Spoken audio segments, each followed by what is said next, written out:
салом дӯстон, агар дар хонадонатон эҳтиёҷ ба танӯр пайдо мешавад, аз танӯрҳои урметан истифода баред.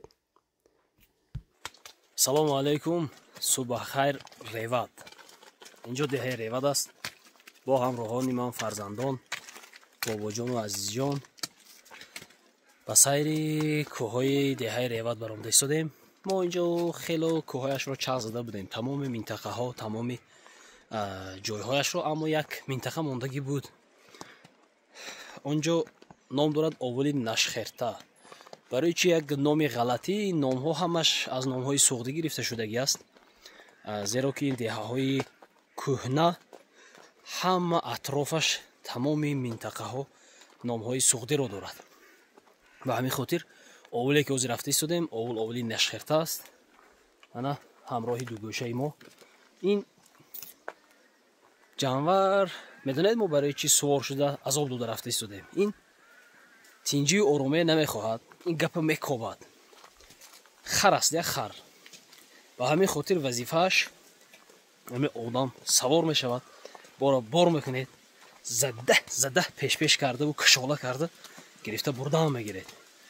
зеро ки гуфтам ки тамоми ҳамун хулқу атрофи бад дар ин калетон эҳтиёт мебаред. ин укос ёфтагӣ аст. кора мекунад, аввал гапа мезанад, кора мекунад, гапа мешунавад хар борин. баъдан баъд мегӯяд ки ту мана задид, я мақсад. фаҳмидед?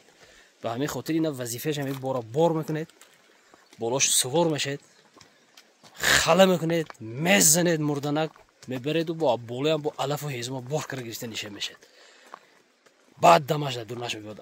набошад одама гаранг мекунад. 1 кило ҷава ки хӯрд ҳанг мемедарад. зинда бошед, бо мо ҳамроҳ бошед. рафтем сайри кӯҳҳо. гуфтам шумо нарасед. ин бобоҷон расида наша. не ки ман гуфтам шумо бовар накардед. ин хар якам хе чизе аст ки ҳамин гӯи хушшудагӣ кофтана нағз мебинад.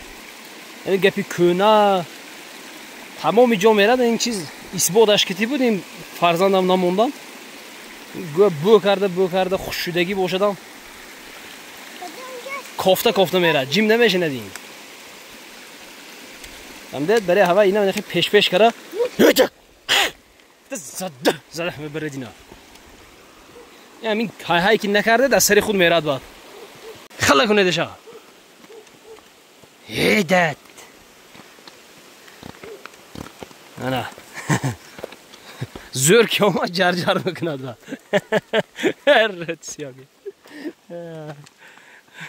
дар урфият мегӯям ки давидани гӯсола то каҳдон, мана бо як гапи нав давидани худтикча то падём. ҳамаре ҳаминҷо омад нафасаш якка шуд. ҳама хатара ҳунар доштасу питр ҷитр кара хор рафтааст. ҳедат ки свор мешад? ки свор мешад? не? хоб, болодасти деҳаи реват аст.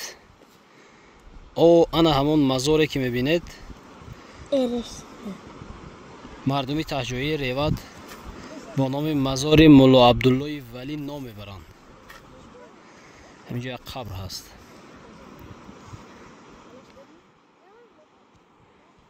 хоб, реват бениҳоят як кӯҳҳои фаррох дорад. ҳаминҷо меред дуобо мешад. ин тараф дараи тангӣ, ин тараф дараи вема. ҳамон солҳое ки якумин маротиба мо аввал ин контентро бо як шогирди азиз, додари худам Шаҳромҷон Эшонов сар карда будем. фаромӯш намекунам. сафари якуми мо дар ҳамин канал, дар ҳамин сомонаи худамон аз ҳамин деҳа сар шуда буд. ба ҷониби кӯҳи тангӣ рафтем, азоби гӯра кашида будем. аз сабаби оне ки инҷа як ҷои тангӣ аст, мо вақти рафтан об хурд буд, оба убур карда гузаштем пиёда. вақти омадан об хелоҳо калон буд, гузашта натонистем, ҳамун шахҳо роҳ надод. мо то ба ҳамун ҷангалчаи худи боло дар соати 11-12 шаб баромаду фаромада будем. бениҳоят сахт машаққатҳо кашидагӣ будем. ина оле хурд буданд, ино набуданд кити мо. боҷон куҷа рафтеш мо? ана кукучима. баъдан ҳамун вақтҳо ман аз муаллими гироми қадр хелоҳо миннатдор ҳастам. муаллими Самариддин будам, фикрам номашон. бо мо ҳамроҳӣ карда буданд. ва имрӯз мо мана тақдир кард инҷо омадем. дар самои реват як самолёт کجا رفت این جانور؟ او نه سمالی دوستان بریم؟ نشان ته با جانور؟ نه دورنش پر اقدام. خب بعد هم مراتبه دیگر ما از این سایه‌های ویمه نشیب شدم. از کوه اورمیتان پیاده برآمده و از ویمه نشیب شده و درون آب زده و عموما چی گفتم میخوام سرشوی کاری ما از همین دهه بود. امروز که علاقه اعضاهای کانال ما از 40,000 نفر گذشتگی هستند. این 40,000 نفر در نظر بسیاری ها شاید که یک شوخی بازی میتواند اما خیلی آدم است. من اول سری تعظیم فرود می آوردم به یکی آن انسان هایی که با خواهش و درخواست خود برای خدا یا حرمت و احترام کرده به کانال ما اعضا هستند و بسیار همین هر هفته انالیتیکی کانال میبیاد برای ما اویداملینش مقصد صاحبشینی میبیاد ما میبینم 200 نفر 300 نفر بعضا وقت 400 و 500 نفر نوارهای ما پدیلیت میکرده است و نشان میدهد یوتیوب. این همه از اون درک میدهد که یگان انسانی که با ویدیوهای ما لایک میموند و کامنتاری میکند و با کانال ما اعضا میشود و پدیلیت میکند از ما قرضدار نیست. این از حرمت و احترام کردنش درک میدهد. یک جهان تشکر. چی گفتم میخوام در عموم کول کرده سری ما خاک قدمهای شما. و امروز که ما اینجا تماشا برآمده ایستادیم من میخوام که از درگاه خداوند خواسته باشم که به هر یک انسان هایی که ما را حرمت و احترام میکنند از چهار گوشه و کنار جمهوری خدا را شکر و برون از آن از ازبکستان زنگ میزنند از قزاقستان بعضا وقت زنگ میزنند خیلی از فدراسیون روسیه و از انگلیه و از امریکا و از کانادا و می نویسند و در واتساپ های ما میبرند زیرا که من رقم های واتساپ ما بسیاری وقت میگذارم همچون یک نوار بردار و عکس بردار در توی مرکه و جشنواره مکتبی. همه وقت فیض و برکت در خاندانتان عمری دراز و رزق فراز سعادت روزگار تمام نیکی ها و خوشی ها و فیروزی ها و ظفرمندی های زندگی نصیبتون. یگان وقت پروردگار در پایتان خور نخلد سری خم چشمی نم دل پرغم را نبینید. آمین. الله اکبر. در زیر کامنتاری دعایی نکنید کی سبزه شد تمام. من این دشت خوزی رفتیم شما رو بردم من این ریوت آورده سیم مایده من پرکی شدم برای ما بازی بیرون میبرم بعد دوی شما بازی بمیدریتون حیات حالی نو سر میشد توقریم بره تمام برفتیم خیلی حی کنید خیلی نزدیک نمیریم خربا خر چیزی گنده بچه جیم استاده درینگی گره میزند این نقله فهمیده این گفته نمیزند این خیترین خیلی میدونی کمتر گم نزنید و سال سبوکی بیاده که درینگی راز میزند هدایت کدام سور میشی از جان سور میشی بره ها این سور میشی گم گفتاس کشی بچه شما میشینه خودش پرس گیدم میشینید سور میشید می تمام آزی میدو میسه آزی علاف خورده میسه میدوریمش. یک مزار قرار داشته است. من برای یک چیز خرسند هستم از یک جهت که در بعضی موردها بعضی نمیخواد درختای خود مردم مزار خونده و نمیرسند مقصد همون شاخوش نمیبرند هیزم نمیکنند و در نتیجه عصرهای عصر همین گونه درختهای سرسبز کلان باقی میمونند. از روی همین درخت معلوم است که همین اطراف پر از همین گونه درختها بودگی در وقتهای پیش اما همینش رو مزار انتخاب کرده و من نموندند که یگان کس هیزم کند. شاید که یگان حقیقتی حال داشته باشد که یگان مزار یگان قدمجو باشد اما در بسیار مورد در بسیار دهه ها اساس نداشته باشد هم اما از روی مردم اعتقادشان و خودشان آهسته آهسته مزار گفته عادت کننده و همین گونه درختها سرسبز ماندگی هستند. همدت بابا جانکه مولدیت این ببینید مردم ریوت همه هر یک وجب زمینه که یافتن حتما باغ میکنن مهنتکش زحمتکش ببینید تمام جا باغ و راغ است زیبا باد و هوای تازه برای من خیلی خوشایند. راستیگه من در صفت مردم ریوت یک چیز دیگر رو میخوام گویم که من اصلا خودم از ریوت که نیستم از دهه دشتی خوزی هستم. در توی معرکه های همین ها به نهایت بسیار میبویم یعنی بسیار فرمایش میتونن، بسیار زکاس میکنن. ما بسیار میبینیم همین جاها خرد و کلان، زن و مرد، پیر و جوان همگی احترام میکنن. خدا الهی احترامشون کنند از چشم بد، از دشمن نامرد، مقصد از تمام همون بلاها و آفتهای زمینی و آسمانی پروردگار در پناه شما رو نگه دارد. یک جهان تشکر. اگر به همون حرمت و احترام های شما ما اگر رسیده نمیتوانیم، ما خدا میگیم که خدای ما رسیده باشد. یک جهان تشکر. ما سخت میندار هستم راستیگه. میخواستم در زیر کامنتاری مردم ریوا جواب داده باشن که اینقدر دیوار و دیوارچه های زیبایی هست که باور کنید به رشته و به آب ترازو همه خیلی خوشرو چندگی. من راستیگه حواسم رفت.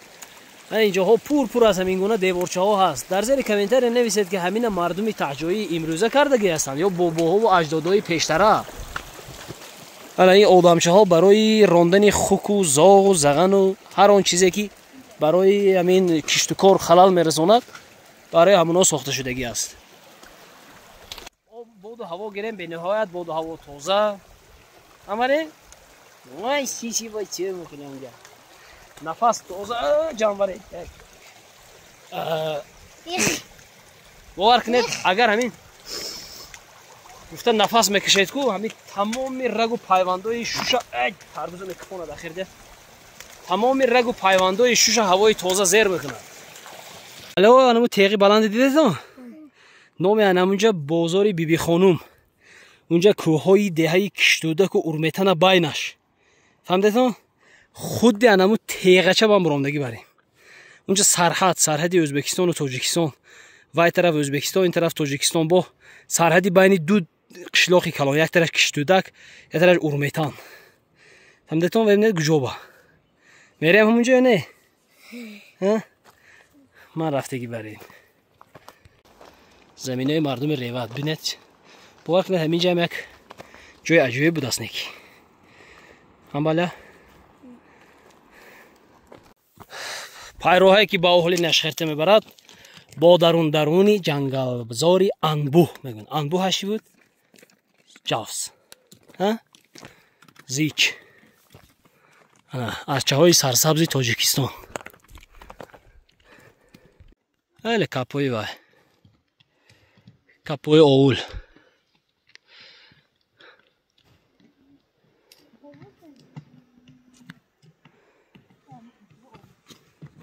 مور هم بوده است. نه ارشزار دیدیم چه زیک بوهی جنگل زار میبینیم. میستر یخ چند نوز کارستی رفت زید دیگم در اول اینی گوساله پایی سر شد. گوساله ها برفت و زین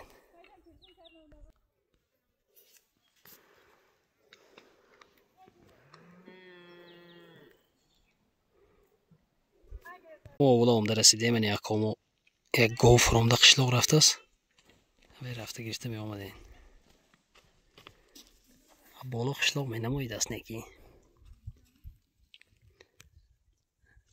جنگل چه این لمپشکی آفتابی هم بوده است. ایره بالیستال ببین لمپشکی ماندگی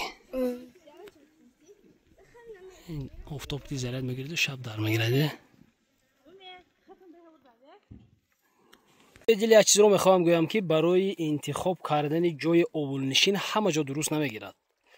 یکی از سبب‌های اصلی و اساسی که جای نشست اولها رو معین میکند آن همین چشمه ها است.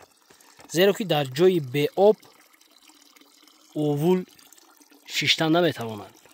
همه انمین فیض و فتوح برکت، همه انمین سببی که اول همینجا شیشتگی است انا همین یک غذا میگنده چی بگم یک کمک آبی تازه و مصفای هست که همین آدم های اول نشین رو از آب تامین میکند.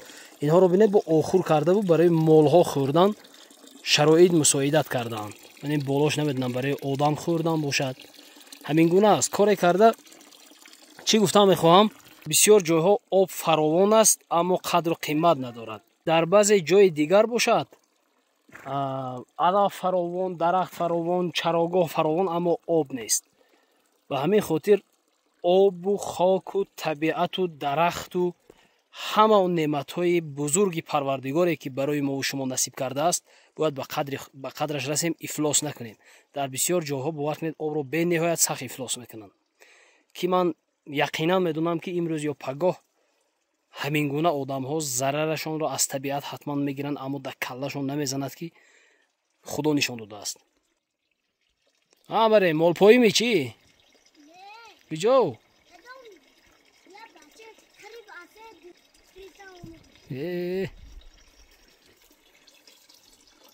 асоя гашта гирифта мебарем.